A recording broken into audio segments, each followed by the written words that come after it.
I built everything to the size of a sheet of plywood. I didn't even draw plans for this cabin because I knew it was like 4 by 5 and I didn't have to cut any siding except for around the windows. But the flooring is full sheets. The siding was full sheets. The roofing is full sheets with 2-foot overhang on each side. So I really designed it for ease of building. That's really not artistic at all. It's very pragmatic, very economic. In my mind, I wanted a Hawaiian A-hale. And so an A-frame hale in Hawaiian plantation style housing or construction is shaped like this. It's got a pitch like this, about the same degrees as this. And the house is symmetrical. The front door is on the side of a slanted roof, whereas in the mainland, an A-frame, the door is on the front, where the roofing is like this. In our houses, that were switched, and you see a lot of fishing hales like that, a lot of hunting cabins like that, and so that's our kind of Hawaiian architectural history, and I really like that when you look at Hawaiian cabins. So I always knew that that's a style I wanted to do. It was so simple and for ease of construction as well. I made the pitch only as high as I could cut a piece of siding and do both, so it was very economical. And again, I didn't need any plans because 4 feet is 4 feet. So my kitchen, I know, that is the art piece of the hale. So at Lowe's, they had that pressed tin on clearance, and they only had 11 sheets. So I designed the entire kitchen around the usage of 11 sheets of pressed tin. So the whole hale is all free stuff, clearance stuff, pre-used things, Habitat for Humanity things, lots of discounted items. And they all came together pretty eclectically. The countertop is butcher block, horizontal butcher block instead of up and down. These are all the leftover trim pieces of frames that I've made and pieces of woodwork of things that I've made.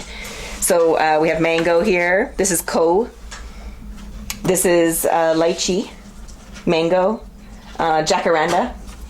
Lots of all kinds of pieces of wood in here.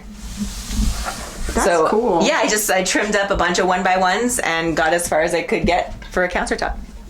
And it was free. So these are just regular modern appliances, and I painted them. And it's just a green enamel paint that is the exact paint color of what the graders used to mark the property of where they were going to level and terrace and where the driveway was. The exact color green. It's safety green that you get at Ace Hardware, and it's for marking. So I could do one more shelf up here. And then this is also pantry. I built these out of just scrap wood. So see, when I needed something, I just would go to my scrap pile. That's how come that pile's so tiny. Because anything I needed, like shelving, I just would take out of there and design whatever I needed out of the size or dimensions that were available with the scrap. Even for shelving or blocking or anything, these are 2x4s that I just ripped into strips, and I ripped the original strips for the surveying for the property when I was telling the graders where to go, and I had all these strips left over, and so I made these crates out of it, just pantry crates. I'm using composting toilet instead of getting my septic right away. This hunting cabin is definitely the first phase, and it's just the temporary living situation that I've created. So I was not in a rush to do the septic right away, especially if it's just me living here. It's so simple with just a single person here. The shower, I have hot water, of course. I have a Paloma. I use a propane gas tank to run my Paloma to heat my water. I use a 12-volt RV water pump that has a pressure tank. So if I turn on my faucet, my water comes on. The water comes out of my catchment tank, which comes off of both roofs here. One roof goes into plumbing that goes completely underneath the cabin, and then back up and into the tank, which theoretically was supposed to work, but then when I was doing it, I wasn't sure it was going to, because the laws of physics are just not bendable. And I had only 2 inches of difference from where the water was entering to where the water was exiting. So theoretically, it should go into the tank, but I don't know, I was just afraid that it wouldn't, and it did finally work, so that was awesome. And these are the stones from Pebble Beach. All of them have olivine in it, which I think are so fun and so nice. And I just use extra tin to wrap. I used thin set to waterproof, and epoxy paint to waterproof my basin of the shower.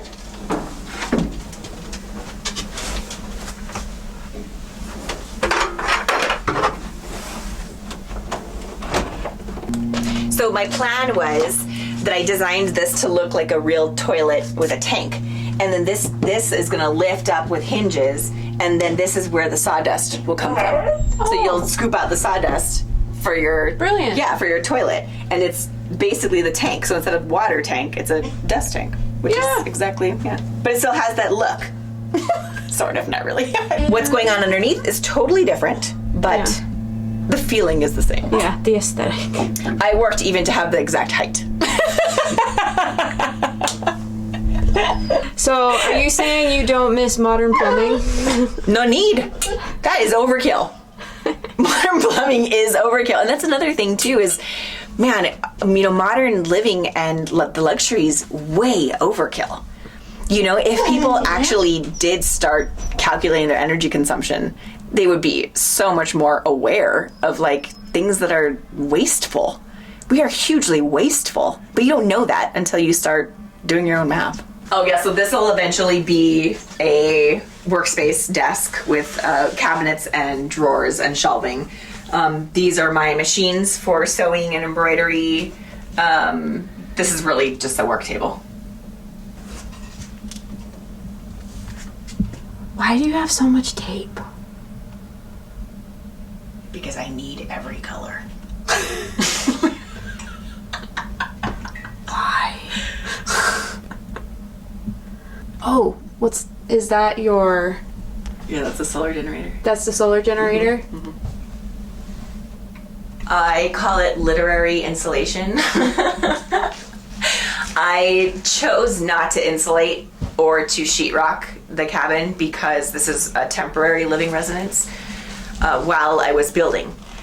I just needed a place to live, while I was here building every day. So it's been quite like an internal discussion every day of how far to take this thing. What is too far and what is not far enough. And so I do have more plans. Like this wall will be wood paneled with some Art Deco paneling on it that I'm actually excited to design.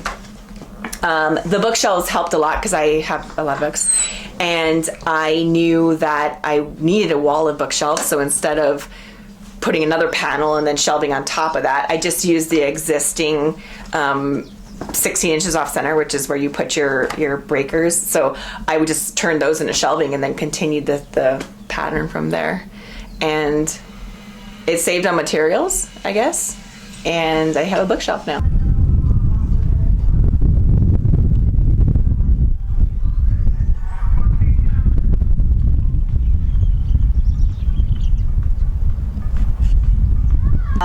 So this is the shed.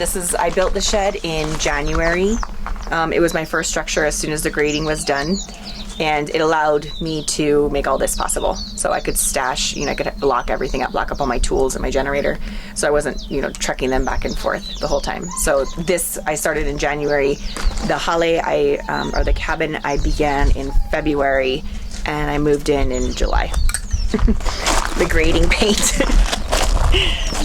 These rocks are everywhere. Nursery, I'm starting my lo'i, my taro patch, so I've got them all babies started.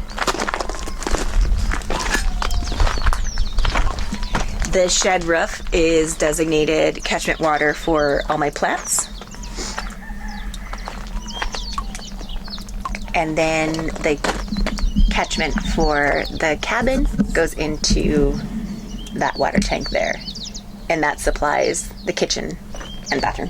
I really save all the extra wood, and it gets used up for something. I mean, that literally is the only scrap left over from building both of these hales, from the storage structure as well as the cabin. Is that hard living off grid? It's not hard at all. It's just a lot more thinking. Like I said, you're just much more, you're doing math all the time. Copper pipes here enter into the house, one hot, one cold, and then those copper pipes are behind the pressed tin in the kitchen, and they tee off so that the hot water tees off to kitchen, to shower, and then to the bathroom sink, so that each one has a hot water source. And then the cold water comes in from this piping here, this hose that I'll show you comes out of the water tank. It feeds into this, that goes into the hot water, into the Paloma, gets heated, comes back out, and goes into the hot water here. So it goes into this gas line. This line that you see here runs along the length of the cabin, up the side, and goes to the fireplace. This one goes directly to the kitchen, and that services my stove. This one is capped here so that I can always have another outlet if I need one. The other side of the water tank is my pressure tank, my water pump, my tiny little 12-volt water pump. On here you can see the propane that is for my stove and eventually fireplace. And then the Paloma has its own tiny little propane tank for hot water that supplies the kitchen and the bathroom. So this is actually one of my favorite parts about this lot, is this direct east-west wall that was from ranching times. It's not an old Hawaiian wall, it's a ranching wall. So a little bit newer, but still very old. But it cut clear across my property.